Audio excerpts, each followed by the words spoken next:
You're watching Toronto Sports Rush on the Bet Rivers Network. This past Tuesday was one of the biggest days in Blue Jays history, and like most recent things in Blue Jays history, it landed with a thud. So we have MLB.com's Keegan Matheson here, and Keegan, you were there when Vladdy said, no, not happening. Take us through the entire day, Vladdy's announcement, the team's announcement, starting with Vladdy. It was a strange morning because driving over, we knew that Vladdy would talk at 8 a.m. And where the players talk to us, when you see that fancy media backdrop, that's 10 feet outside the door of the clubhouse.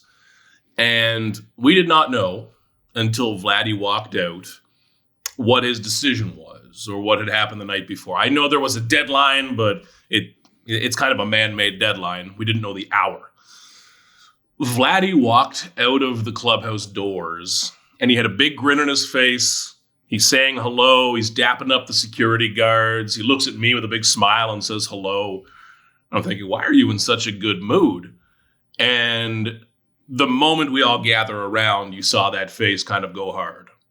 Serious. And off the top, there it is, 8:01 a.m. No, we didn't get a deal. And a couple of real banger quotes in there as well. Now they'll have to negotiate. Now they'll have to compete with 29 other teams. It was good. But it was a morning that felt kind of shocking and jarring for the organization. But when I remove myself from the emotion of that morning, I feel like this is where it's been headed for the past year, the past couple of years, especially as baseball players are making more and more money. So that's turned Vladdy into a moving target. I don't know if this is exactly the moving target front office. I don't think that's their jam or how they've done things. And I tell you, Dan, I'm getting a lot of practice in these sad stories I'm writing. It was Ohtani, it was Soto, it was Sasaki, now it's Vladdy. This can still happen. This can still play out like Aaron Judge and the Yankees. But if it doesn't, yikes, this gets ugly real quick. The other great quote from Vladdy was, were you guys close? And he said, straightforward, no. And then management came out and then they said, close is not a word they use or something strange. Yeah, it was a classic Blue right Jays. On my screen here. It just depends on how you define close. That's too big of a word to talk specifically about, and I'm not comfortable Come on. I'm up to my neck in these quotes from these guys. It was, by the time we spoke to Ross, it was about 9 a.m. I can't pretend I was all the way awake. And about midway through that sentence, I kind of turned my head thinking, am I hearing this right? I respected much more when Mark Shapiro came out and said, hey, like, close isn't real. You get the guy or you don't. And that's what I'm a big believer in. That's what I've said a lot when we talk about coming close on Juan Soto, close on Roki. So who cares? You're just as close as the A's, as the White Sox were. You didn't get the guy. And the word close had a real tough day on Tuesday as well. Very tough day for the definition of the word close. Now, we, as Jays fans, I count myself in that category, the team I've lived and died with my entire life. Do we Jays fans see Vladdy Guerrero and his worth more than the other franchises in baseball?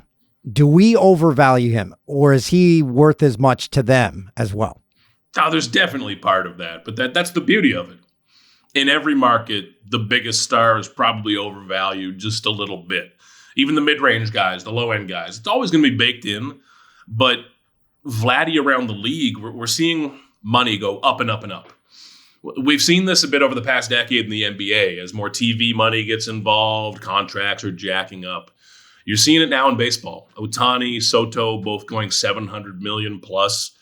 Vladdy's neither of those guys, but that doesn't matter because when the ceiling raises, so does the top floor. So does the 8th and 9th floor. Everything moves up.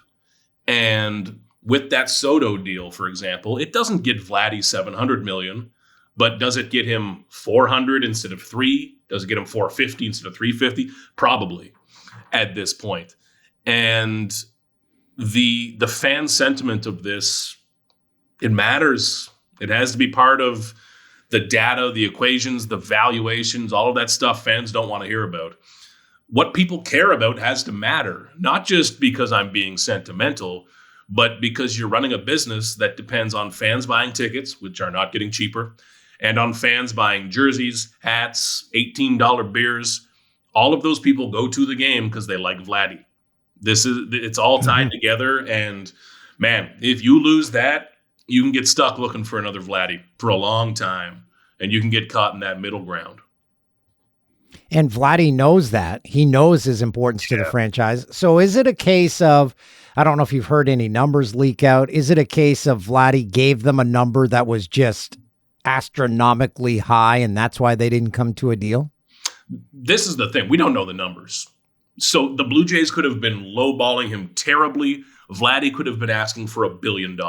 We don't know that right now. And when we do hear a number leak out, I'm not going to believe the first one either.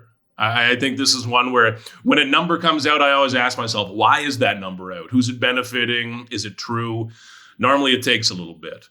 But in a negotiation like this, Vladdy has every reason in the world to go high because he knows that with another good year, he's going to get paid anyways. Might as well shoot for the stars right now. And he has every right to do that. He's earned that. But coming into this now, the Blue Jays are clearly the ones taking the heat here.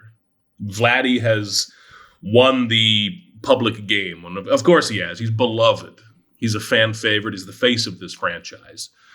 But Vladdy has played this very well. He's a smart guy, and he has really grown up a lot these last couple of years. I've really recognized that from him, like any of us do from when we're 23 to 25, 26. Now, for me, that just meant being less of an idiot. But for Vladdy, when you're talking about hundreds of millions of dollars, you've got to learn the business really fast. Those are serious, big decisions that people his age don't typically need to make. I think he's nailed it, frankly. I think he's handling this very well. And he understands he's in a position of power here. He 100% is. And in all likelihood, he's going to go out, light the league on fire this year, and not just have the Blue Jays, but have 10, 15, 20 other teams bidding for his services, which is pretty attractive. He's set himself up nicely. Let's be honest, though. A raccoon could win the public relations battle against the Blue Jays executives. Not hard. Let's be honest here. Not difficult right now. Not difficult. Yesterday was not a good day. And we have fan access at the Blue Jays complex right now as well. So it's been a little uncomfortable watching certain folks walk past that fan group because sentiment ain't good right now. Yeah. And understandably so. It's you can really get into the weeds with the baseball side, the valuation, the projections. But something, Dan, I even try to remember all the time when I'm writing stories, when I'm doing shows, 98% of baseball fans are my mom, your buddy, your uncle who want to watch a game. They love Vladdy. They probably wonder why Jose Bautista isn't on the team anymore. They've got a couple favorite players, and they love them. And right now, what they're hearing is that Vladdy might not be around after this year. And Toronto has been dying for that star that sticks around their whole career. Because it's happened one of two ways, which is that a star eventually leaves, like Roy Halladay later in his career, Carlos Delgado, or a player becomes a star when they've come midway through their career. Joe Carter was midway through. You look at the Bautista, Donaldson, Encarnacion group. Those guys were all midway through career. Vladdy's that shot, man, of having a career superstar Blue Jay who, if he signs for 10, 12 more years, he breaks every record. He's your greatest Blue Jay of all time. He's got a statue at the next stadium whenever that happens. And, man, it's tempting. It's right there in front of them. But, again, we're talking about hundreds of millions of dollars. And like Vladdy said, not close. But in your article, MLB.com, you pointed to what Aaron Judge did with the Yankees and what the Yankees did with Aaron Judge. Similar situation. He turned down a 7-year, $213 million deal, said, you know what? I'm going to test out free agency after this year. He tested it out, then got 9 years, $360 from the Yankees. So he went down the same exact path that Vladdy went down and remained with his team. So the door is not closed. It's just the Blue Jays would have to pay more. And I always tell people, it's not your money. What do you care? Yeah, I don't think fans need to worry too much about how the cell phone company spends its money. It's they've clearly got a lot of it. And Aaron Judge, Dan, all along has been the good example of this. Even those negotiations were kind of ugly. I remember going into that 2022 season, his numbers weren't just leaked. The Yankees GM, Brian Cashman, just came out and said them. Like, this is what Judge turned down. People were not happy with Judge, not happy with the Yankees. It was messy. He went to free agency, and at one point it looked like he had signed with the Giants. Like, it looked like they had lost him. But Judge timed it perfectly because he went out and he hit 62 homers. I mean, you're not going to get any better in a walk year than that. And that has to be the model the Blue Jays hope for. You might end up paying a lot more. You might pay a bit less. From the Blue Jays side of this, their hope, I would assume, is at this point that if Vladdy goes to the market, other teams and also Vladdy's position as a first baseman, which isn't as valued as shortstop or center field, maybe all of those factors combine to lower his price a little bit. Now, you're risking that blowing up in your face, absolutely. But the market can be part of this. It's not plan A by any means. But Vladdy has not signed with another team yet either. There's still another crack at this. But if Vladdy has an Aaron Judge type season, its price is just going to keep rising and rising. And every single at bat at home for Vladdy, he's going to have the fans in the negotiating room with him. So it's going to be an interesting year. Management, they would be wise, because you said Cashman leaked that info. They would be wise to make sure there are no leaks from the Blue Jays front office to keep things calm that way. Ideally, yeah. Leaks never help anybody. They all come out for a reason. The point in the calendar, Dan, I'd be interested in is if this is a couple of months into the season and Vladdy's either on a tear, taking a run at an MVP, or he's having a surprisingly bad season. Then do numbers start leaking out? Oh, he turned down this, or oh, he wanted this. Come on. It doesn't benefit anybody. It really doesn't. Even though one side might think they're making themselves look good in the moment, the Blue Jays want to keep Vladdy, and Vladdy continues to say he wants to be with the Blue Jays. So I don't think it will get contentious like that. And again, with any numbers leaking out like that, even if someone told me, if Vladdy's camp or the Blue Jays camp told me right now, if I got a text saying this was the number, I'd say, oh, okay, cool. Like, I'm not just going to blurt that back out. I always am hesitant to believe it off the top, especially when you're talking about numbers that were not accepted. In free agency is another good example. You often hear a team or an agent will tell someone, well, we were at this number. A number's not real until it's a contract. Until then, you're talking about theoreticals, and I'm mostly interested just in how far apart they were. It gets back to the close thing, which I don't even understand anymore. But how far apart is far apart? And what percentage off were you? Because there's a certain level where it would be still optimistic. Okay, that's a gap they could close eventually. But once you get past a certain number, you've got to start thinking, oh my God, they're talking about different things. So that'll be interesting to see play out. And it'll go drip, drip, drip. We'll hear it eventually, I'm sure. Vladdy said he will not talk contract during the season. Do you what is your percentage of a potential trade involving Vladdy? Or is that just like, is that where management throws a match onto the gasoline and says, okay, we know this is going to blow up. There's no coming back from this. Does that ever happen? Right now, no, but in July, a lot can change. At this point, their only options to try to win this season. This is the last year, maybe, they're going to have Vladdy and or Bo Bichette. The entire point of this was to build around Vladdy and Bo. They haven't won a postseason game with them. It hasn't worked. This is their last crack at it with them. If they get to July and they're losing, that's when they have to look at hitting reset on this. The uncomfortable part, Dan, would be if they get to July and they're like 2 games out of a playoff spot. What do you do then? there's also jobs to consider. If I'm the GM of a team and I'm fighting for my job, I don't know if I want to hit reset and hand that to the next guy. I might want to try to be a little bolder and save myself too. That's not a shot. That's human nature. You're going to want to try to take a shot within your own reality. But if the Jays are out of this or even close, they've got to consider it when the time comes, because they do not have their next big star coming in the system in an obvious way. They've got good prospects, but nobody who's nearly as obvious as Vladdy or even Bo was back in 17 and 18 and 19. You got to find that guy. And if moving Vladdy's that chance, it's going to suck. It's going to be uncomfortable, but it's a conversation we'll have to have. I went to a mid-season game with a buddy last year, and I'm a casual fan when they're out of it. And let me tell you, Vladdy was the only name I knew on the freaking Blue Jays lineup, and that's not a good sign. Hey, we have Max Scherzer.